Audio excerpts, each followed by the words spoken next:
Hello everyone, this week we will explore how to paint a winter barn using watercolors.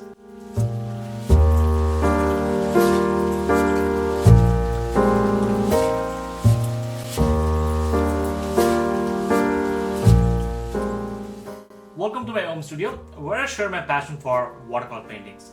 My name is Dinesh. Today we are learning how to craft an impactful composition for this barn. Not only I demonstrate how to simplify lighting and shadows, but I'll also guide you through the process of layering watercolors to achieve a realistic look for the wood planks. Before we dive in, be sure to hit the subscribe button to become a part of our ever-growing creative community. Now, without further ado, let's get started, everyone. Nowadays, when I paint, this is the first step I started doing is analyzing my reference, because I'm always thinking about how to convey a story and what's my focal point. So since our focal point is the barn, I want to make sure that it pops out more in my painting than the rest of the painting. So the backgrounds and the midgrounds going to be act as the holders than the rest of the painting. As for the supplies and materials, I'm using Saunders Waterford cold press 140 300 GSM 9 by 12 inches. And for the paints, I usually use Winsor professional watercolor grade, and you can use any paints you want. As for the sketching, I usually establish the ground plane where I want to place my winter barn. So then I'll start from the top shape. So the top shape and making sure that I'm getting it right.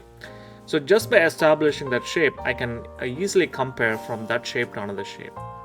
Again, as I said, my focal point has to be really popping out in my painting.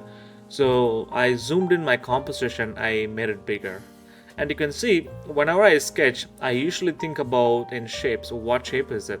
Is it a rectangle, or is it like the angles and everything? And I constantly compare one shape to another shape.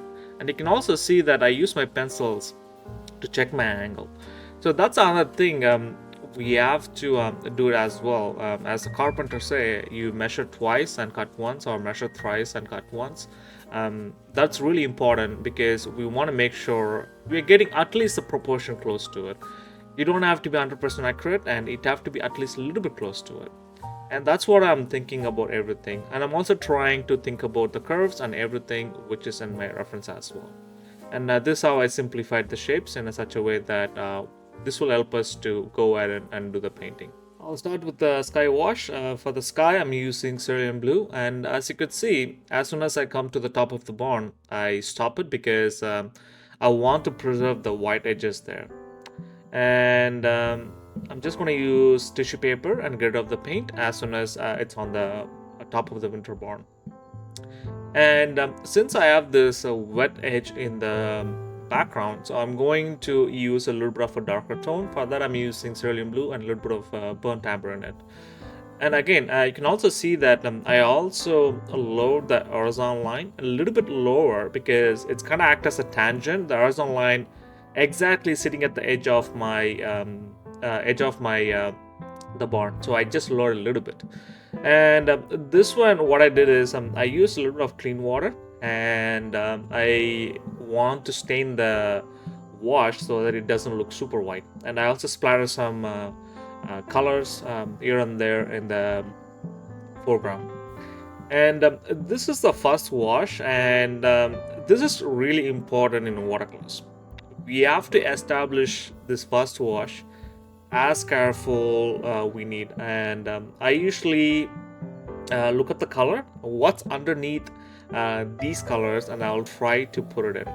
So it's kind of like you're thinking everything in shape. So what is the color which is on top of this wood barn, and what is the color which is facing the front side of the barn? And I also think everything in warm or cooler tones.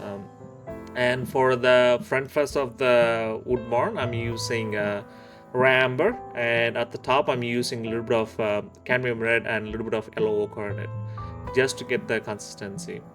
And sometimes when it's wet, you can also mix other color as well. So this is kind of an opportunity in watercolors because it blends by itself. So we don't have to I don't have to do any assistance.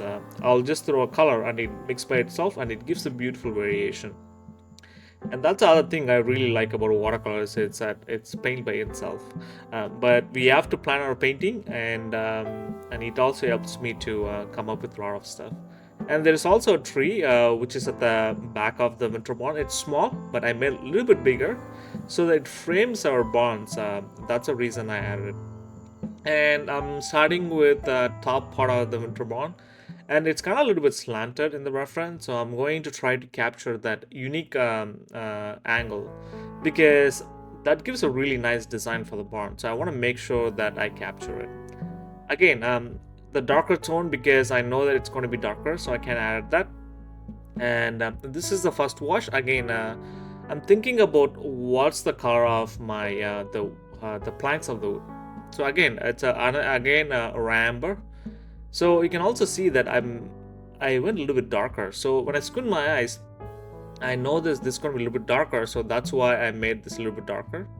And it also same color on the smaller bond which is attached to it. Again, this step is quite essential. I take my time to get the first wash as close as possible. And again, when it's wet, that's when I think about, is there anything I can mix or is anything I can remove? And just by using a clean brush and taking some of the paint, and you can see that it also gives this a light and mid values for our winter barn at the top. So now we can establish everything. So now I'm going to add the top of the winter barn. So I added the back part. So this exact step I did on the other side as well. And again, whenever I paint, I also squint my eyes, try to reduce my details as much as I can, because I've seen that even in the beginning of my watercolor journey, I try to paint each and individual things from my reference. And it is not necessary, because I like to paint in an impressionistic way. So when you see this painting from far, it gives that photographic quality of painting. But it is really surprising that even with the less details, it does give that photographic quality. So the trick is to squint your eyes and see what is necessary to put it there. And you can see that the wash I added at the top part of the blanks, it also acts as a highlight for us. Now I'm adding kind of like a mid-tone for that, and I'm using red and a little bit of cobalt blue in it. And again, when it's wet, that's when I try to mix colors here and there. And as far as for the plank structures and everything, I try to capture as close as possible. And again, it is not necessary to be 100% accurate, because it's your painting. You can express this as you want it. And as soon as I'm happy with the first wash, this is the wash, the next wash on top of the planks, I try to add. And again, watercolor works as a layering medium, and because it's known for the transparency, and we can slowly layer it to get more details and get the photographic quality as well. And you can see that the same thing, I added a color on top of it, and before it dries out, I'm trying to mix some of the colors so that the planks doesn't look the same color. It has a little bit of variations in it. And it's the same thing for the smaller bond which is next to it. And there's also a door in it, so I also left it white, but I'll bring some of the colors in there. And you can see that just by adding the two washes, the bonds already started looking good. And this is the grass, thistles, which is sitting in front of the barn. I should have went a little bit lighter. When I think about it, it looks a little bit darker. And I think I also made a lot of thistles on front of the barn. I would have left it a little bit less. But as an artist, sometimes this happens to me, is just to adding a lot of details, because these are the fun things we can do in watercolors, because it paints by itself. And you can see that even though some of the thistles are going straight in a form, but I'm trying to create a leading line to the barn just by creating different variations. And now I'm going to be adding the shadows for the top part. As soon as we can add the shadow, you can see it automatically looks three-dimensional already from the top part of the barn. and I'll just connect the same shape to the smaller bond which is on the other side. And there's also an eyelet which is also sitting there. I also left that eyelet as well. And this is the underplane of the shadow. There is also a little bit of glow. There's this reddish glow from the bond which is reflecting on the bottom surface of the house. So I want to capture it because this gives realism, and it also kills the monotonous of the shadow plane. It doesn't look like a dark color which is attached to it. And I did the exact same thing on the left hand side, on this side of the bond as well. And you can see that it's the same thing, like on the top of this top of the plane. When I add the shadow, it gives 3-dimensional look. When I add the same shadow on this side, it gives the same exact thing as well. So for the shadows at the bottom of the barn house, I used cobalt blue and burnt sienna, and that gives a really nice shadow, which is not darker, but it gives a little bit of coolness in it.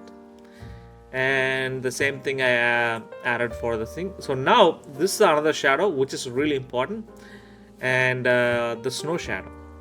And as soon as we add the snow shadow, you will see this, the whole painting will come alive. So whenever I paint, I always think about capturing the light and shadows. I don't think about anything else. Even the painting doesn't look realistic or anything, I try to capture the shadows as close as possible. And that's a trick to it. Like if I want a realistic painting, I'll just capture the lighting and shadows as close as possible. And that just now blows my mind every time. And these are some of the details I'm adding just to show the slope of the winter bond. So I'm adding the darker part. When I squint my eyes, I can see that there is a darker shadow on the right side of the plane. So I'm trying to capture that as close as possible. And you can see that this also frames our winter bond, and it also separates from the background as well. So I also noticed that the top of the wind planks, which are red ones, which is at the top of the winter bonds, it lacked a little bit of value, so I went and glazed over it. You can see that as soon as I added that darker tone, it kind of like popped even more, and it separates the top of the wind plank and the bottom of the wind plank as well. So now I'm going to be adding the shadows or the darker paths, the darker values in my bonds. And again, when I did that, I smudged over the paint which is on the right hand side. I don't fuss about it. I'll just go and paint over it again. And now I'm adding the little bit of a darker value for the thistles. And again, as I said in the beginning, I made the thistles a little bit darker, but it's fine. I'll use a little bit of white paint to bring some of the thistles back. And now I'm going to add these details, and this is 9x12, which is really hard to get the thinner lines on the wood planks, each individual wood planks. In a reference, you could see that there's a lot of separations, but I'll try to capture as close as possible, and I wouldn't be not to fuss about, even if I'm not getting the lines as dark as I can. I don't care about it.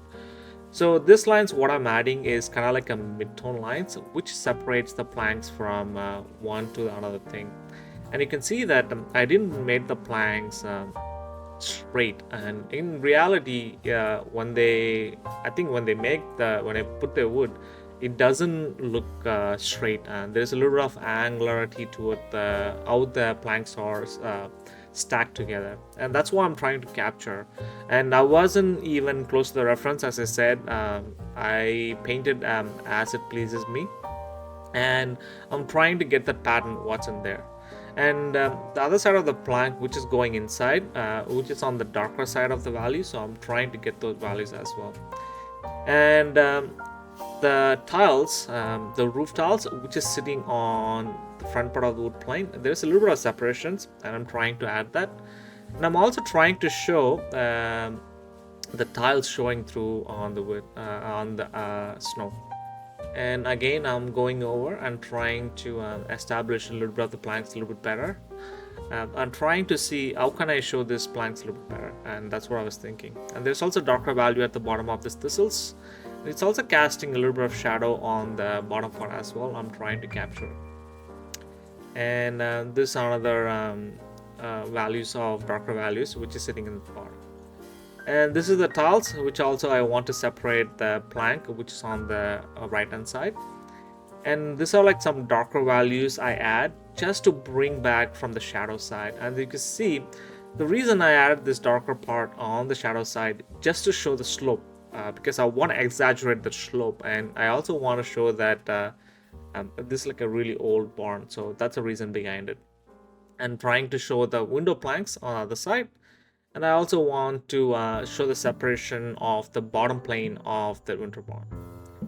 And again, when I squint my eyes, I feel like my the planks in the front face, which looks dull and grayish. So I'm going to add a little bit of this glaze over on top of it, just to create a little bit of texture.